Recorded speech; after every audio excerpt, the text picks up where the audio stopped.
మొన్న కూడా ఇటీవల ఒక ఇద్దరు అధికారులు కూడా సస్పెండ్ చేసినట్టున్నారు. దానికంటే ఎక్కువ ఉరవకొండ కంటే కూడా చంద్రగిరి నియోజకవర్గంలో ఇంకా ఎక్కువ రాష్ట్రం మొత్తానికి తయారు చేసేది అతనే అన్న. ఓకే, అది ఫార్ములా తయారు చేసి అతనే. మరి చెవిరెడ్డి జనరల్గా రాజకీయ వ్యూహాలు వేయటంలో, ఎత్తుకు పై ఎత్తులు వేయటంలో, చాణక్యత ప్రదర్శించడంలో అతనికి ఒక ప్రత్యేకత ఉంది.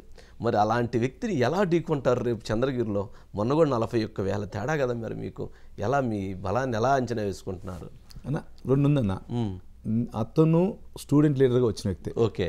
నేను క్లాస్ లీడర్ నుంచి వచ్చిన వ్యక్తి. ఓహో, రైట్. ఓకే. క్లాస్ లీడర్ నుంచి చిత్తూరు మాస్లో నుంచి వచ్చిన వ్యక్తి. ఓకే. తిరుపతి అనేది డిఫరెంట్. ఓకే. చిత్తూరు మాస్ అనేది డిఫరెంట్. ఓకే. చిత్తూరు మాస్లోంచి క్లాస్ లీడర్ ఆ రోజు కాలంలో 7th స్టాండర్డ్ నుంచి అయినోడిని మళ్ళా గుంటూరులో చదివిన వ్యక్తిని, లయోలలో నల్ల వినుకొండలో అప్పుడు ఎస్పీలుగా ఉన్న వ్యక్తిని, తర్వాత చిత్తూరు పీసీఆర్ కాలేజీలో లీడర్గా ఎదిగిన వ్యక్తిని. ఆ రోజు నుంచి నేను స్టూడెంట్ లీడర్గా ఉన్నప్పుడు చిత్తూరు అనేది నగిరి అనేది చిత్తూరు జిల్లాలో మాసేరన్న. నగిరి కానీ చిత్తూరు అంటే క్లాస్ అనేది ఉన్నా కూడా అక్కడ జనాలు ఇష్టపడరు. అంటే ప్రతి ఒక్క చిన్న స్థాయి నుంచి పై స్థాయి వరకు కలిసి ఉన్నాను. వ్యూహాలు అతనికి ఎన్ని తెలుసు, మీరు కూడా అన్ని వ్యూహాలు తెలుసు. అతను దేవుడు రాత బాగుంది కాబట్టి 2005 నుంచి రాజశేఖర రెడ్డి గారు రోజు ఉన్నప్పుడు తొడాకు వచ్చి ఎస్టాబ్లిష్ అయ్యాడు. ఎస్టాబ్లిష్ అయ్యి అతను నేను ఇది ప్రూవ్ చేసుకుంటున్నాడు.